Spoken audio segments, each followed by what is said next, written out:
bonjour à tous la communauté Crypto Marathon. Dans cette vidéo, on va voir le système des 3 comptes. Donc les 3 comptes que vous devez absolument avoir en crypto-monnaie. C'est exactement les mêmes choses que ce que vous utilisez dans le monde physique. Donc vous avez une banque, vous avez un coffre à la banque ou chez vous, et vous avez une carte pour dépenser. Dans la crypto-monnaie, c'est exactement pareil. Donc voilà ce qu'on va voir dans cette vidéo.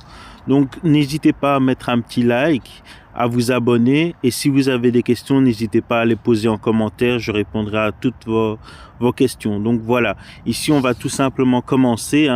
Donc on a la plateforme centralisée que vous voyez ici.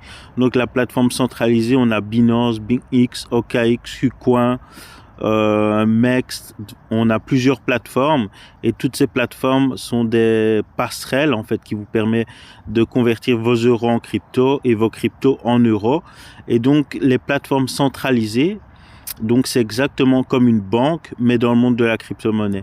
En fait, vous possédez déjà dans le monde physique un compte bancaire, peu importe où vous soyez en Europe ou dans le monde. Et donc en crypto-monnaie, c'est exactement pareil. Donc ce que vous aurez besoin, c'est vraiment de la plateforme centralisée. La plus connue, c'est Binance. Elle est facile à utiliser et très simple à comprendre. Donc voilà un peu pour la plateforme centralisée qui équivaut à votre banque. Donc maintenant, on va passer tout simplement au wallet décentralisé qui équivaut à votre coffre-fort à la banque, tout simplement, ou votre coffre-fort à la maison où vous déposez du cash, des bijoux ou quoi que ce soit d'autre. Donc dans le monde de la crypto, ça s'appelle un wallet décentralisé. Donc c'est exactement la même chose que votre coffre. Ici, la clé, c'est vos 12 mots, tout simplement. Une fois que vous faites votre inscription, vous devez noter vos 12 mots sur une feuille de papier ou sur votre GSM, mais le donner à personne. Parce que si on a vos 12 mots, on peut rentrer dans votre portefeuille. Donc, c'est votre clé d'accès. Ça, c'est vraiment très important à bien comprendre. Donc, c'est exactement la même chose que votre coffre à la banque. Donc, ici, votre argent vous appartient, personne ne peut y avoir accès, donc ça c'est vraiment un gros plus. Donc voilà un peu par rapport au wallet décentralisé. Donc c'est vraiment votre coffre-fort. La plateforme centralisée, c'est votre banque. Et le troisième point, c'est tout simplement la carte crypto. La carte crypto qui équivaut à une carte de banque classique, sauf que là vous allez payer en USDT ou en USDC, tout simplement. L'USDC et USDT, ça équivaut à tout simplement à l'euro-dollar, tout simplement. C'est la même chose, mais en crypto-monnaie. Ça, on le verra dans une prochaine vidéo. Donc voilà, ce que vous devez retenir, tout simplement, c'est les 3 plateformes que vous devez absolument vous inscrire dessus. C'est la plateforme centralisée, le wallet décentralisé et la carte crypto pour dépenser, tout simplement. Donc ici, j'ai pris quelques notes, donc on va lire ça ensemble pour que vous compreniez bien le principe et le message que je veux vous faire passer, tout simplement. Donc voilà, ici on va commencer, donc comprendre les 3 comptes essentiels en crypto-monnaie. Quand on débute dans le monde de la crypto, on peut vite se sentir perdu. Pourtant, tout repose sur 3 comptes fondamentaux. Si tu comprends bien ces 3 éléments, tu as déjà une base solide pour évoluer en toute sécurité. 1. Le plus important, la plateforme centralisée, comme une banque, mais en crypto-monnaie. La première chose dont tu as besoin, c'est un compte sur une plateforme centralisée comme Binance, OKX, KuCoin, MEX ou BingX. La plus populaire et la plus utilisée au monde reste Binance. Tu peux voir cette plateforme comme une banque, mais version crypto.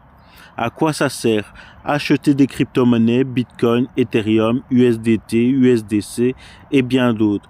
Vendre tes cryptos, convertir ton argent classique en crypto, tout simplement. Comment ça fonctionne exactement? Tu déposes de l'argent en euros, en dollars, puis tu peux acheter des crypto-monnaies, tout simplement. Important, même si c'est pratique, ce n'est pas toi qui contrôle tes fonds, donc c'est exactement comme une banque. Là, ce n'est pas toi qui contrôle tes fonds, mais cette plateforme est essentielle.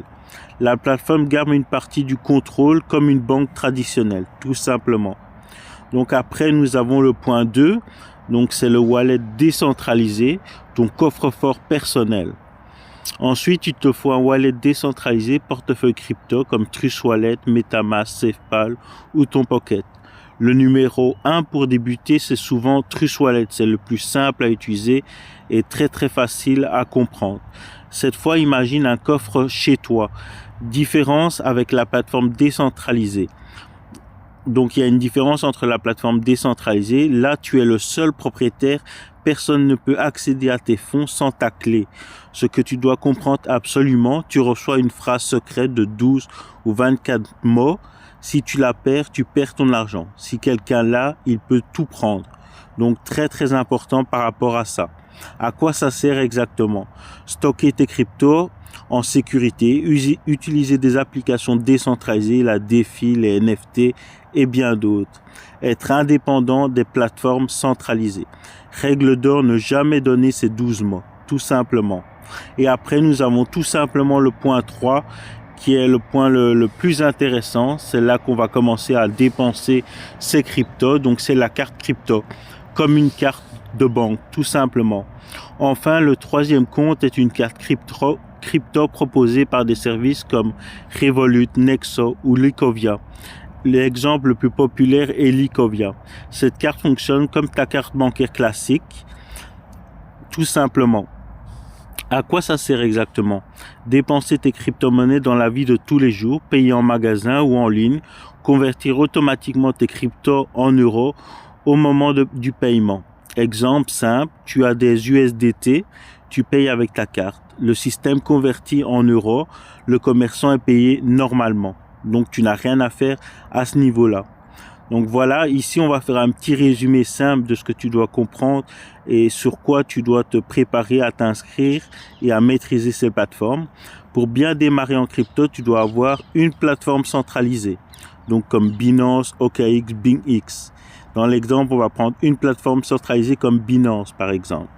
Pour acheter et vendre un wallet comme Trust Wallet. Donc, il te faudra un wallet Trust Wallet pour avoir ton coffre-fort, tout simplement, pour sécuriser et posséder vraiment tes cryptos. Et en troisième point, il te faudra une carte crypto comme Licovia, Revolut, Crypto.com et bien d'autres pour dépenser facilement tes cryptos. En conclusion, si tu comprends ces trois éléments, tu as déjà 80% des bases en crypto-monnaie. La plateforme, ta banque crypto, le wallet, ton coffre-fort, la carte, ton moyen de paiement. Prends le temps de bien les configurer et surtout de sécuriser ton wallet. En crypto, la sécurité est plus important que les gains. Donc voilà un peu par rapport à ça. Comme ça, tu as vraiment toutes les informations avec quoi tu dois débuter en crypto-monnaie. Si tu as la moindre question, n'hésite pas à la poser en commentaire. J'y répondrai volontiers. Donc voilà, on se voit dans la prochaine vidéo.